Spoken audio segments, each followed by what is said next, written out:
Tapi Tuhan bilang waktu kejadian itu cuma segitu saja, tidak boleh lebih. Setan tidak boleh lebih. Kamu cuma boleh nabrak, lindes, dan sedikit saja uratnya putus. Itu saja, nggak boleh banyak-banyak uratnya putus.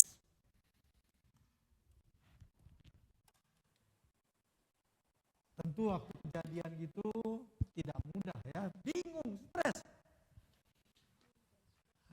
Bahkan mungkin mikir, gua salah apa, dosa apa, saudara. Terkadang dalam hidup ini, tuker. Oke, tuker ya. Nggak dengar tadi ya suara pastor. Sorry. Halo? Oke? Ya. Praise the Lord. Tadi kita mendengar kesaksian ya tentang ketabrak ya. Ini ketabrak dan dilindas. Ya. Dan di tengah-tengah itu walaupun kejadian tidak enak, tapi Tuhan memberikan penghiburan. Dokter-dokter kasih tahu, wah ini satu keajaiban ini, kamu mestinya patah, tapi nggak apa-apa. Mestinya begini, mestinya lebih begini. Tapi ternyata ada satu kekuatan yang Tuhan boleh berikan melalui mulut dokter atau orang-orang yang mengerti situasinya. Dan kalau kita belajar mensyukuri, itu adalah penghiburan yang Tuhan berikan.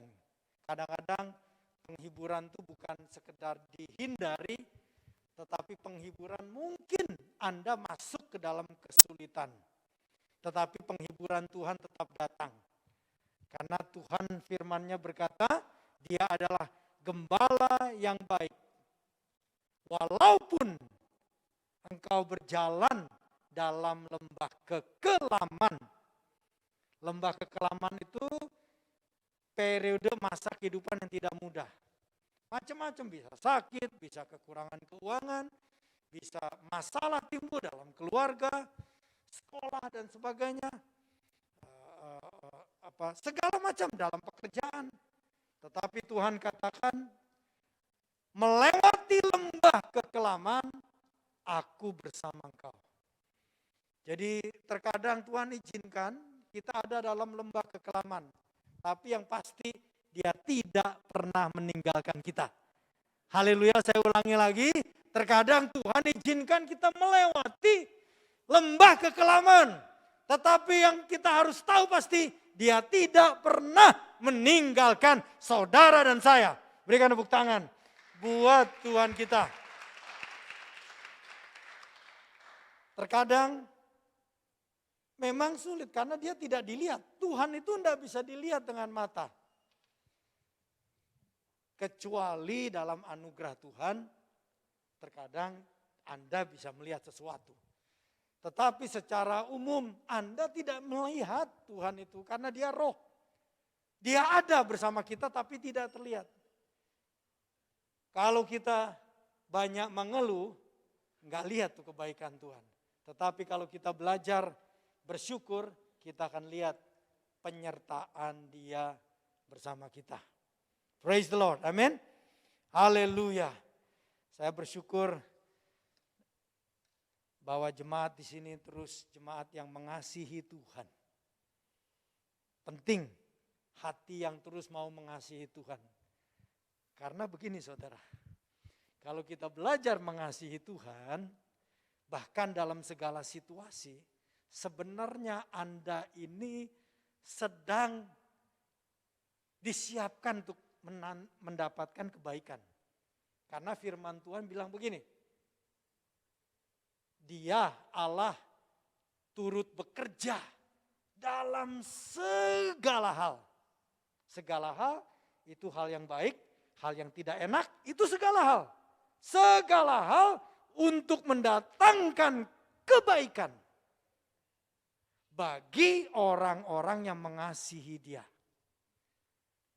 Jadi kalau kita belajar, Tuhan tolong aku untuk mengasihi Engkau. Apapun keadaanku, tolong aku belajar untuk mengasihi Engkau. Artinya Anda dan saya sedang mempersiapkan dirimu untuk menerima berkat Tuhan. Karena nanti waktunya kebaikan itu diperintahkan Tuhan datang kepada kita. Dan kalau Tuhan perintahkan, tidak bisa ada yang menahan. Bahkan iblis pun tidak bisa menahan. Ada ayat mengatakan begini, Tuhanlah gembalaku yang telah menyediakan segala makanan bagiku di sekeliling musuhku. Ada musuh-musuh roh jahat di sekeliling kita yang coba menahan berkat makanan yang Tuhan sediakan.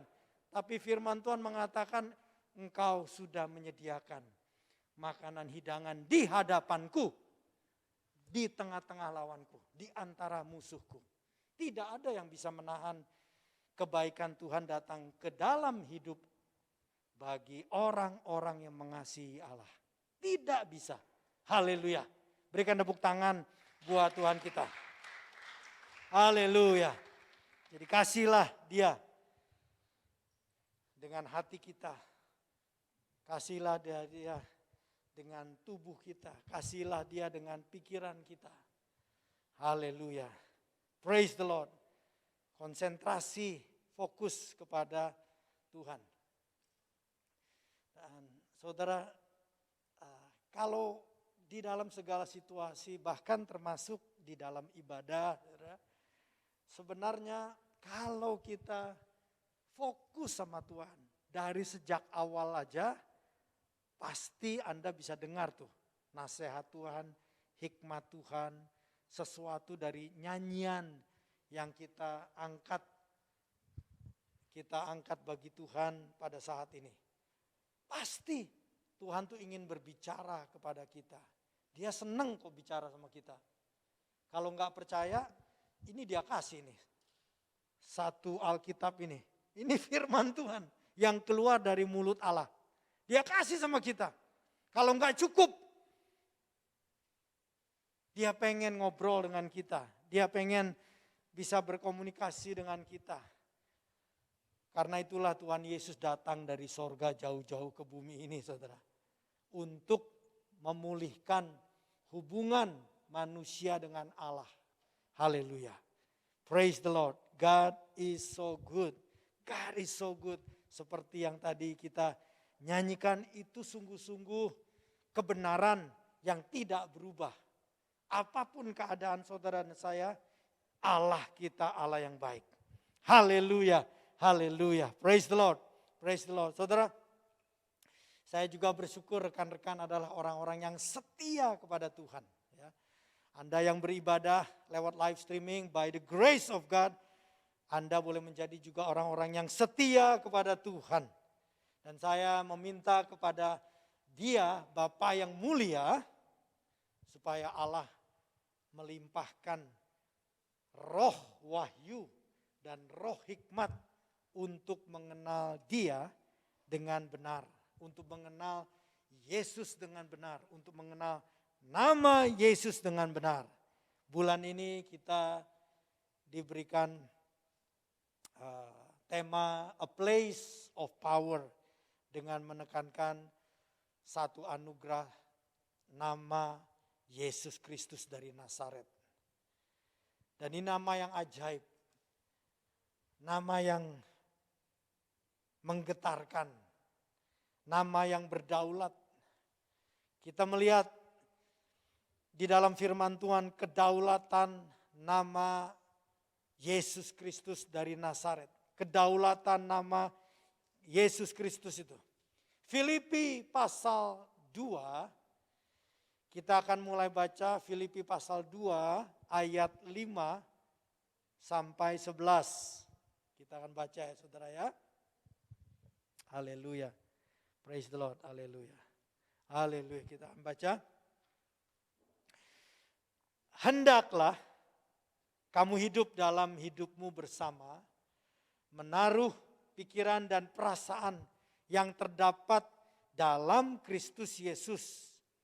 Yang walaupun dalam rupa Allah, tidak menganggap kesetaraan dengan Allah itu sebagai milik yang harus dipertahankan. Kita melihat pernyataan firman Tuhan, Yesus Kristus itu dalam rupa Allah. Dia adalah anak Allah. Dia berasal dari sorga. Dia anak Allah. Tetapi kemuliaan, kekuasaan, kedahsyatan sebagai anak Allah tidak dipertahankan sebagai milik yang harus dipertahankan. Melainkan ayat 7, Yesus telah mengosongkan dirinya, anak Allah telah mengosongkan dirinya dan mengambil rupa seorang hamba dan menjadi sama dengan manusia. Walaupun Yesus adalah anak Allah 100% Allah, tetapi dia juga sudah mengambil rupa menjadi manusia 100% manusia. Jadi waktu dia dalam penderitaannya, dia menderita sebagai manusia, anak manusia. Sebab kalau dia anak Allah, Yesus tidak bisa menderita. Kalau dia tetap mempertahankan kemuliaannya, tidak ada satupun iblis bisa menjamah dia. Apalagi manusia biasa. Tidak bisa. Tetapi dia harus rela mengosongkan dirinya menjadi manusia. Sama seperti saudara dan saya. Supaya dia boleh mengalami penderitaan untuk menjadi penebus kita. Ayat 8. Dan dalam keadaan sebagai manusia. Dalam keadaan sebagai manusia. Walaupun Yesus anak Allah. Walaupun dia dalam rupa Allah, tetapi dia sudah mengosongkan dirinya. Sekarang dalam keadaan sebagai manusia, ia telah merendahkan dirinya dan taat sampai mati, bahkan sampai mati di kayu salib.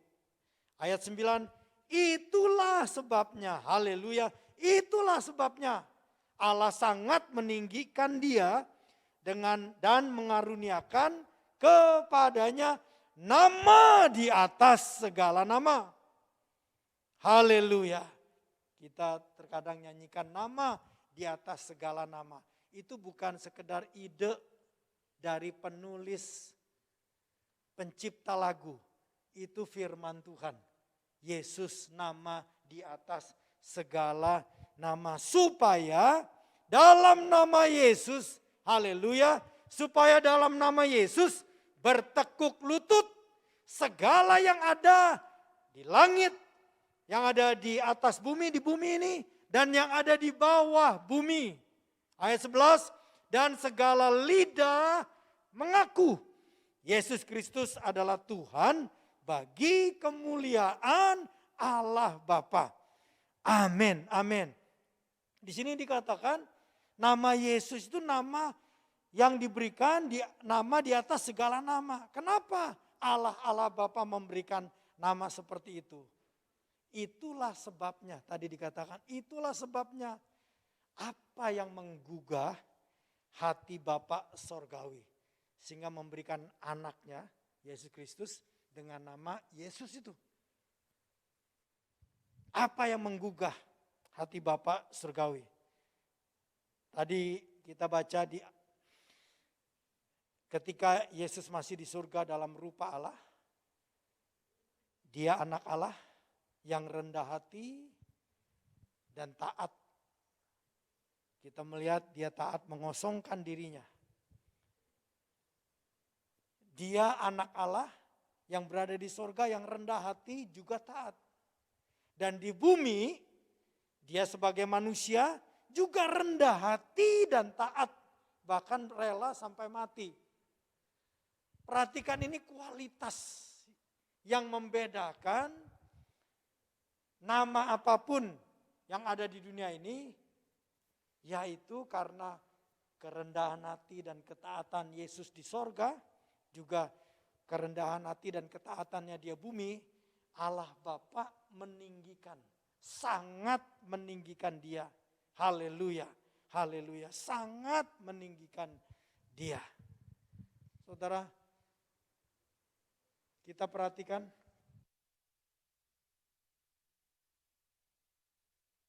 dan ketaatan ini luar biasa, saudara.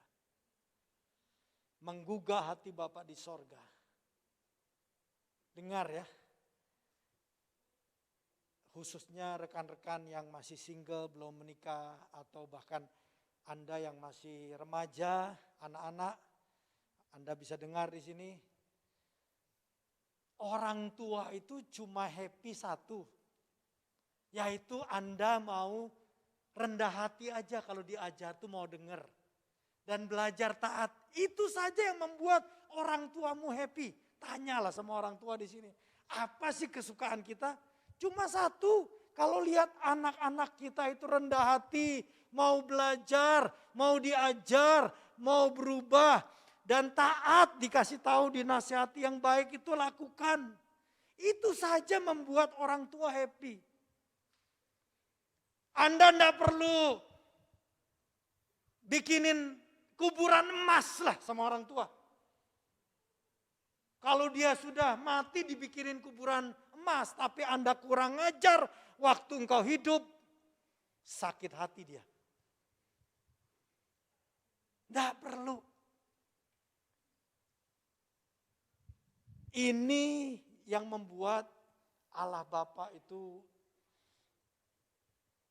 Alkitab mengatakan sangat meninggikan Yesus anaknya itu.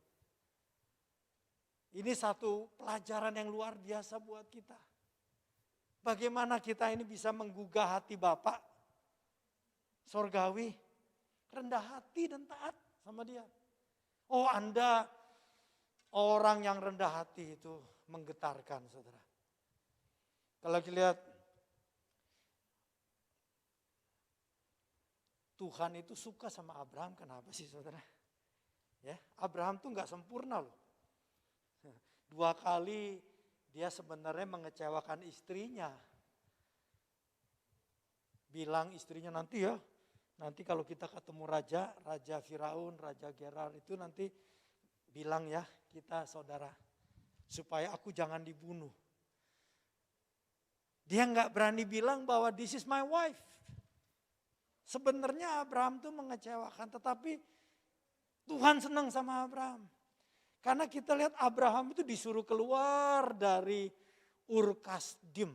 Namanya sekarang ini di daerah bagian selatan Irak. Negara Irak itu ada wilayah sana yang disebut Ur Kasdim. Itu asalnya dari Bapak Abraham dari sana. Disuruh keluar. Keluar ya kamu dari Ur Kasdim, pergi. Pokoknya nanti keluar dulu, pokoknya pergi dulu nanti baru aku kasih tahu kemana. Saudara mau nggak? Suruh kemana nggak ada apa-apa. Alkitab secara ajaib Abraham bersedia keluar. Walaupun pertama kali mungkin dia bingung. Akhirnya bapaknya yang memimpin dia sampai ke Haran. Tapi dia keluar dari Ur Kasdim itu saudara. Nah dari Ur Kasdim itulah baru keluar di perjalanan itu baru Tuhan kasih tahu nanti ya kamu datang ke tanah Kanaan. Nyampe dari tanah Kanaan baru Tuhan ngomong lagi nanti ya tanah ini kamu injek aja, aku berikan kepada engkau dan keturunanmu. Dan dia taat, rendah hati luar biasa. Taunya dari mana pastor rendah hati? Ingat ada seorang keponakan yang namanya Lot. Keponakannya ngikut dia. Terus dua-duanya jadi kaya. Akhirnya pegawai Lot dengan pegawai Abraham mulai ribut ini. Jadi perhatikan, kaya itu tidak apa-apa, tapi hati-hati. Banyak kekayaan bisa ribut. Abraham bijaksana. Lot, kita kan saudara, jangan ribut deh urusan beginian. Enggak enak. Kata tetangga apa, enggak usah ribut-ribut lah kita. Jadi gimana om? Gini deh, kamu berdiri deh, nengok tuh kemana yang kamu mau. Ini om yang sangat rendah hati, mestinya kan keponakannya yang harus tahu diri dong. Keponakannya dikasih kesempatan, oh ya oke kalau gitu, lihat, oh itu subur, gua mau ke sana. Abraham ngalah, dia rendah hati. Dia percayakan berkatnya datang dari Tuhan. Dia rendah hati, Tuhan suka banget itu. Sama dia. Menggugah hati saudara. waktu Tuhan Yesus dalam ketaatan untuk dibaptis, dia tahu dirinya sebagai anak Allah. Dia memberikan diri dibaptis bukan karena dosa, tetapi di dalam ketaatan. Terus masih ingat ada suara pada waktu Yohanes Pembaptis membaptis dan keluar dari air, Yesus keluar juga dari air bersama-sama, ada suara dari langit. Matius pasal 3 ayat 17 mengatakan, ada suara dari langit yang berkata, inilah anakku, kepadanya aku berkenan. Inilah anakku yang kukasihi, kepadanya aku berkenan. Suara dari langit memuliakan Tuhan Yesus. Ini anakku yang aku berkenan. Juga pada waktu Yesus bertemu dengan, masih ingat ada pertemuan di Lukas pasal 9, ada pertemuan di atas gunung. Yesus berjumpa dengan Nabi Elia dengan Nabi Musa, dan pada waktu itu yang ikut sama-sama adalah Petrus, Yohanes, dan Yakobus. Kemudian dalam kisah Injil mengatakan saking terkagumnya mereka bertiga melihat pemandangan yang ajaib, haleluya, bahwa mereka menjumpai Elia dalam penglihatan juga dengan Musa. Kemudian Alkitab mengatakan tiba-tiba Petrus ngomong, Tuhan Yesus, tempat ini enak. Kita bangun ya 3 tenda, satu buat Elia, satu buat Musa, satu buat kamu. Kan di bukit itu dingin saudara, bikin tenda aja. Supaya ngobrolnya enak, kita nginep di situ aja. Kayak Pak Jokowi nginep di tengah di tengah Kalimantan sana saudara. Ya, nginep aja di sini. Dan Alkitab mengatakan Petrus ngomong gitu karena dia tidak tahu mesti ngomong gimana. Anda perhatikan baik-baik tuh di Alkitab. Petrus ngomong begitu karena dia tidak tahu mesti ngomong gimana apa. Dengar baik-baik. Kalau Anda nggak tahu mesti ngomong apa-apa. Haleluya. Ini secret kebahagiaan dalam hubungan suami dan istri. Kalau you nggak tahu mesti gimana sama istrimu, tutup mulutmu aja. Ya, ini pasangan-pasangan muda nih ya. Yang istri juga kalau nggak ngerti nih suamimu, udah tutup mulut aja, doa saja. Jangan keluar ngomong yang nggak perlu. Nanti akibatnya ditegur sama Bapak di sorga. Ketika Petrus ngomong gitu tersinggung Bapaknya. Lu apa-apaan lu? Banyak ngomong. Ngomong yang gak tepat. Masa bangun kemah buat Musa, buat Elia, buat Yesus. Kamu mau samakan Musa dengan Elia ya? This is my son, ini anakku. Tiba-tiba ada suara dari awan yang mengatakan, ini anakku. Dengar dia. Kaget saudara. Ini 2 hal yang kita bisa temukan. Ya. Banyak lagi di dalam Alkitab Allah Bapa meninggikan Yesus dengan caranya. Karena Yesus taat. Karena Yesus rendah hati. Haleluya. Amin. Haleluya. Nah, yang hebatnya dikatakan nama ini berdaulat. Kekuasaannya, kedaulatannya di langit, di bumi, di bawah bumi. Artinya segala alam semesta, nama Yesus di atas segalanya. Nama Yesus di atas segalanya. Nama Yesus, menara yang kuat. Nama Yesus, kota benteng yang teguh. Nama Yesus, kalahkan semua musuh. Nama Yesus di atas segalanya. Kenapa saudara? Karena firman Tuhan sudah kasih tahu. Nama Yesus ditakuti, dihormati di langit. Nama Yesus ditakuti, dihormati di bumi, nama Yesus dihormati, ditakuti di bawah bumi. Ini kedaulatan yang luar biasa. Satu-satunya nama yang ajaib, saudara. Dan di dalam pernyataan ini, di dalam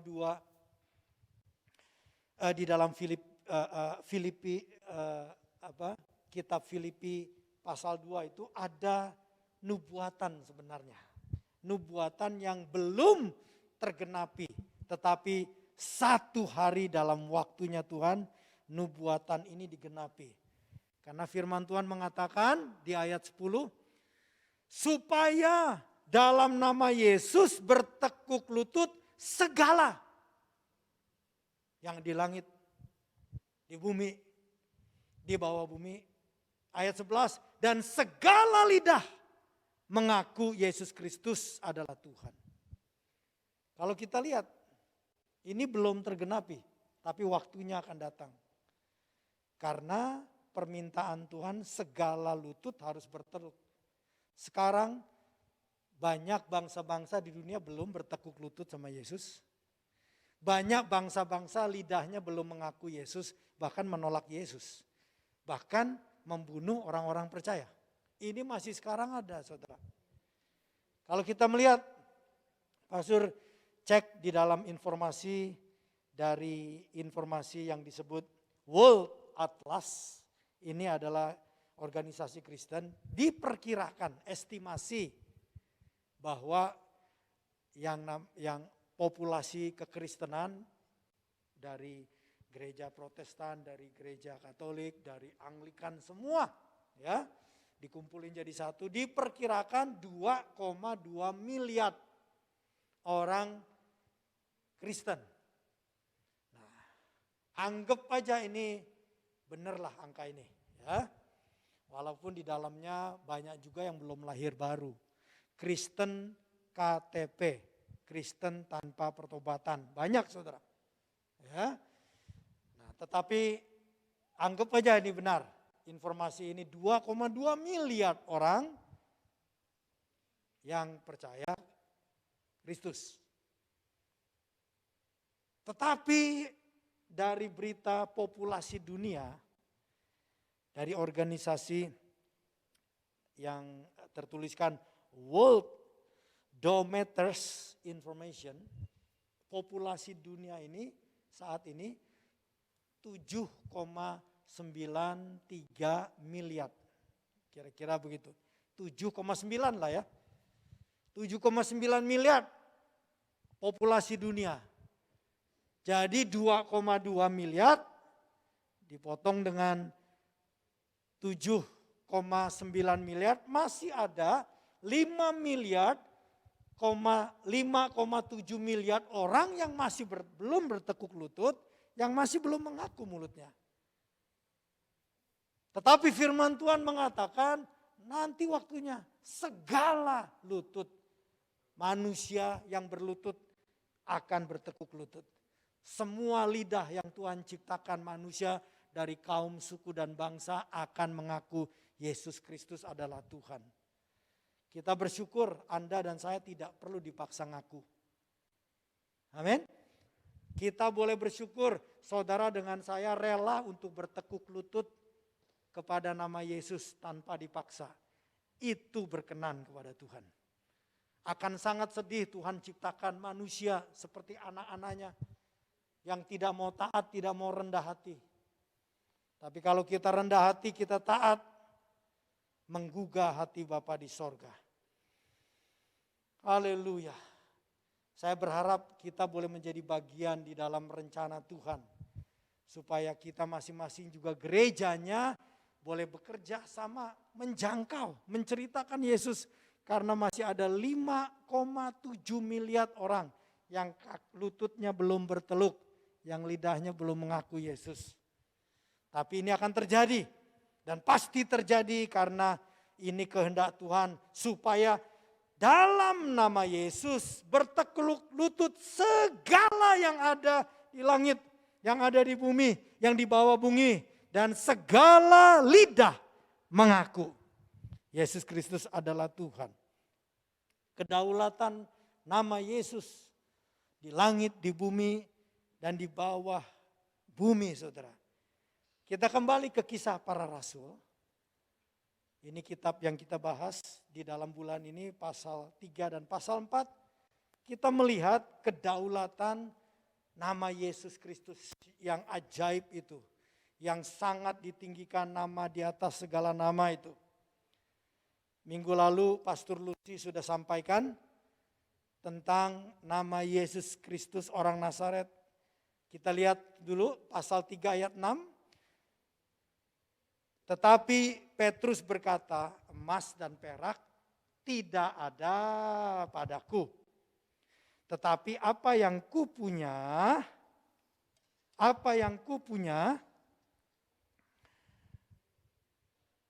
itulah yang kuberikan kepadamu. Demi nama Yesus Kristus orang Nazaret itu, berjalanlah.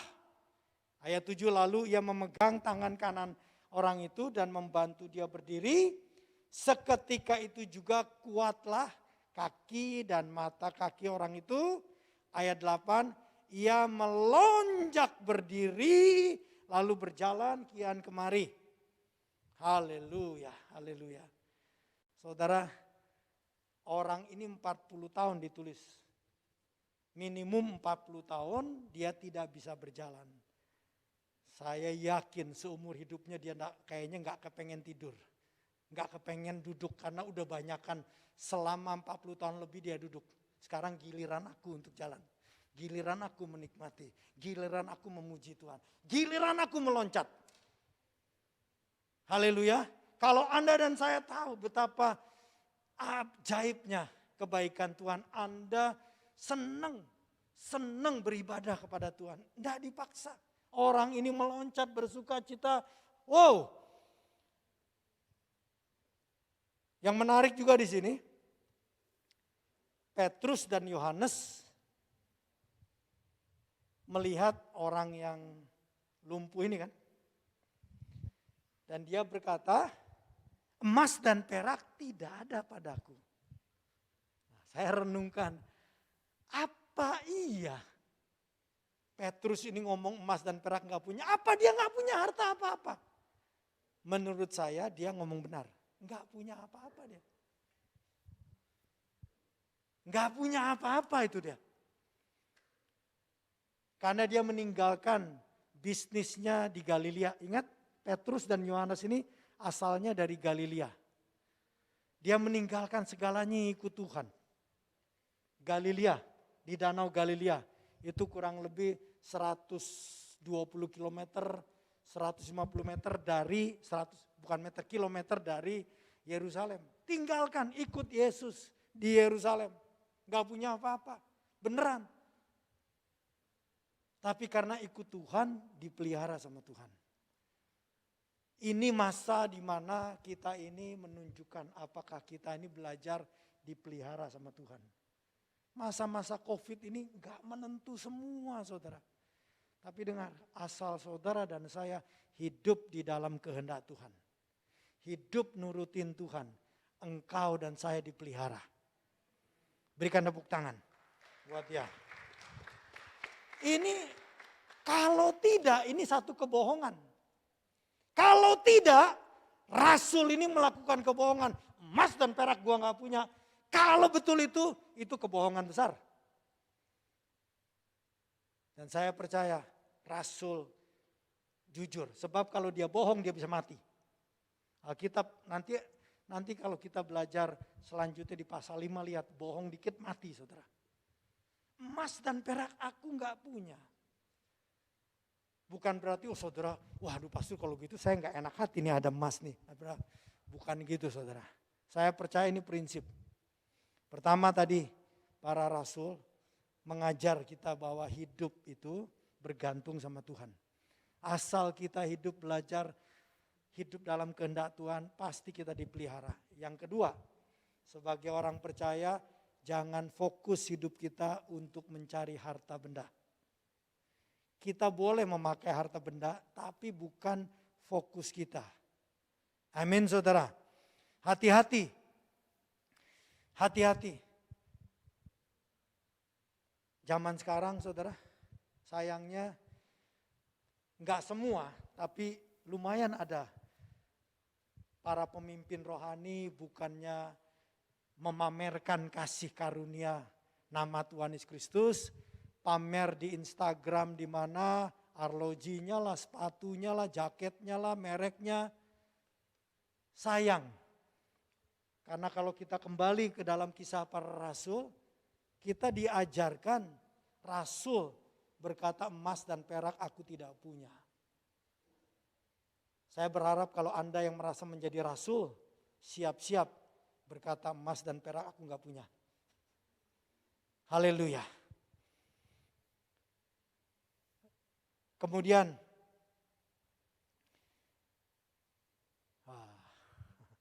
saya sudah dinasihatin time's up. Oke, pastor akan teruskan karena ini masih luar biasa. Ya, minggu depan kita akan lanjutkan ya. Haleluya, ini time's up.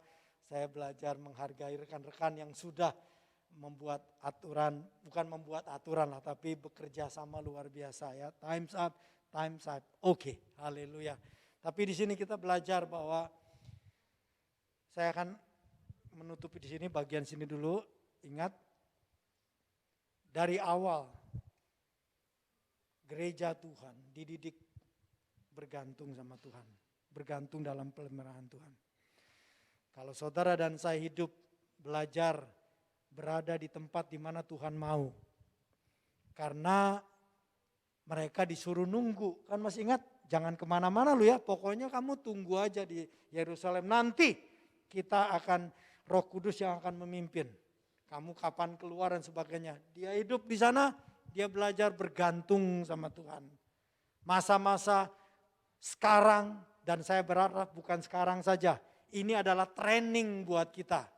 Dan bagi rekan-rekan yang masih single akan menikah, this is your training untuk bergantung sama Tuhan. Sebab nanti sudah nikah, tantangan ada. Yang sudah menikah, yang masih muda nanti punya anak, tantangan lagi. Enggak habis kesulitan itu. Jangan khawatir.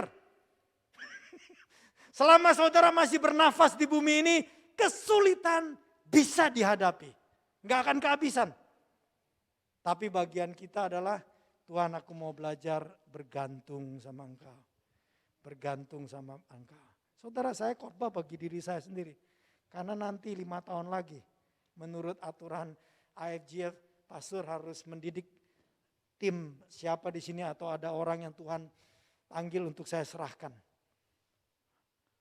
My retired, saya belajar Tuhan selama aku hidup di dalam kehendak-Mu, aku dipelihara. Amin saudara. Emas dan perak aku tidak punya. Tetapi ini yang kupunya dalam nama Yesus Kristus. Orang Nazaret aku berikan. Ini luar biasa. Anda mungkin di dunia ini tidak kaya. Tapi dengar, Anda punya nama Yesus Kristus dari Nazaret. Anda mungkin tidak hebat dan sebagainya. It's okay. Tapi Anda punya nama Yesus Kristus. Itu adalah nama keluarga kita. Yesus Kristus dari Nazaret. Beritakan keselamatan di dalam namanya. Haleluya. Mari kita bangkit bersama. Praise the Lord. Haleluya.